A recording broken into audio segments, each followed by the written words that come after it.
Voici 10 questions pour devenir un as du code de la route. Êtes-vous prêt à relever le défi? Je m'arrête, réponse A. J'augmente mon allure, réponse B.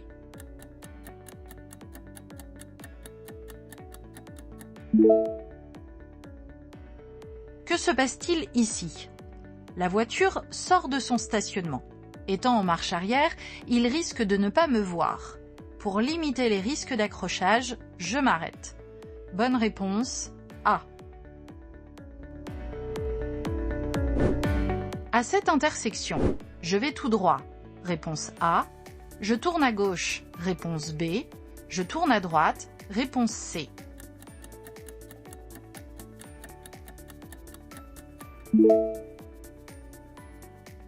Qu'indique le panneau? Un panneau rond de couleur bleue est un panneau d'obligation. Ici, il m'oblige à tourner à droite. Bonne réponse C. Next level. Le respect des limitations de vitesse réduit la différence de vitesse entre les usagers. Oui, réponse A. Non, réponse B. Un trafic fluide réduit les émissions de gaz à effet de serre. Oui, réponse C. Non, réponse D.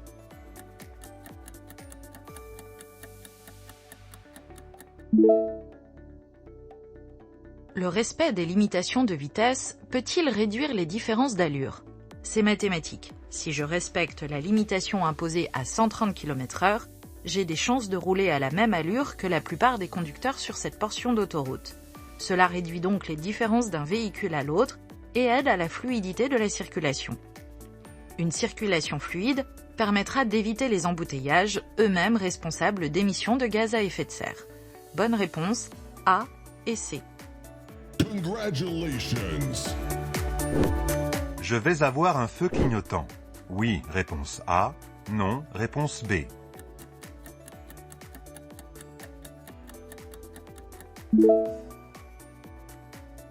Que m'indique ce panneau? Que je vais aborder un passage à niveau automatique. La signalisation se met en marche 20 secondes avant l'arrivée d'un train. Les feux rouges, qui sont positionnés avec les barrières, se mettent à clignoter et une sonnerie retentit. À partir de ce moment, les barrières s'abaissent et les véhicules doivent donc s'arrêter. Bonne réponse A.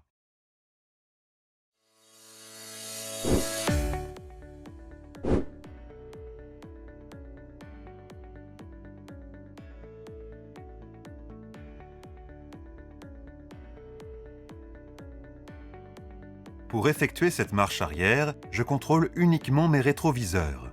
Oui, réponse A. Non, réponse B.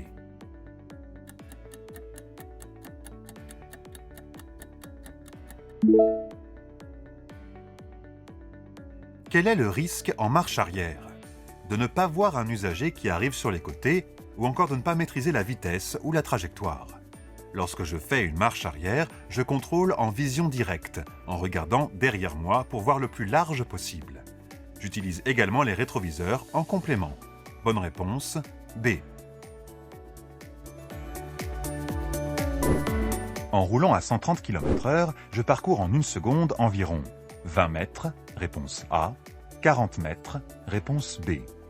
Une ligne blanche de la bande d'arrêt d'urgence mesure environ 20 mètres, réponse C, 40 mètres, réponse D.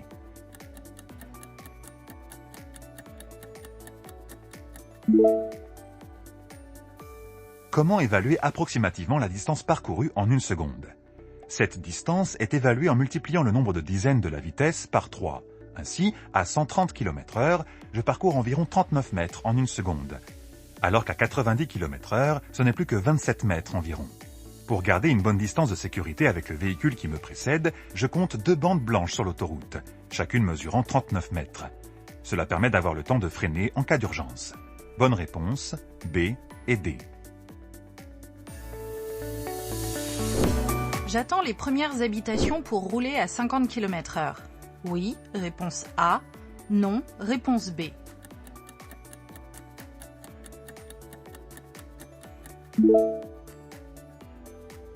Quelles sont les règles de base en agglomération?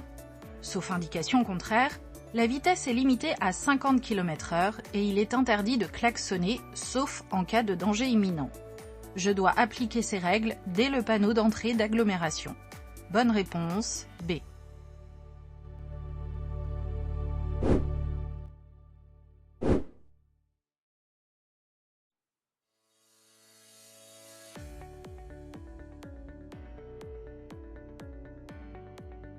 Je roule à 130 km/h. Je suis bien placé? Réponse A. Je me place à droite? Réponse B.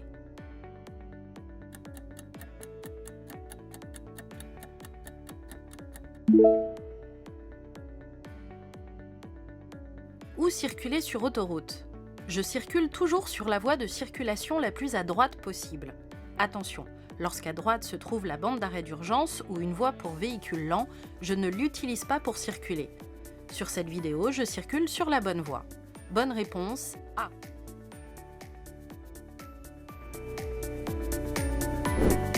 Les voitures devant moi n'avancent pas.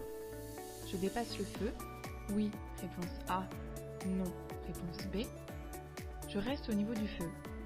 Oui, réponse C. Non, réponse D.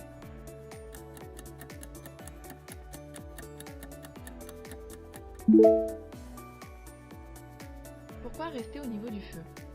Les voitures devant moi n'avancent pas. Or, nous croisons une voie réservée au tramway. Il serait donc risqué d'avancer, au risque de se retrouver bloqué sur la voie du tramway. Je reste donc au niveau du feu jusqu'à ce que la file avance, tout en respectant le feu s'il change de couleur. Bonne réponse, B et C.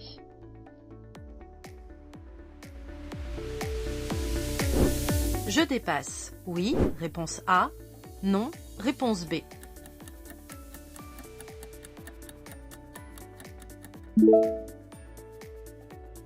Comment agir lorsqu'un bus est à un arrêt? Lorsque je suis juste derrière le bus, je ralentis et garde mon intervalle de sécurité. Je peux entreprendre un dépassement lorsque la voie est libre et que je suis sûr d'avoir le temps de dépasser. Ici, ce n'est pas le cas.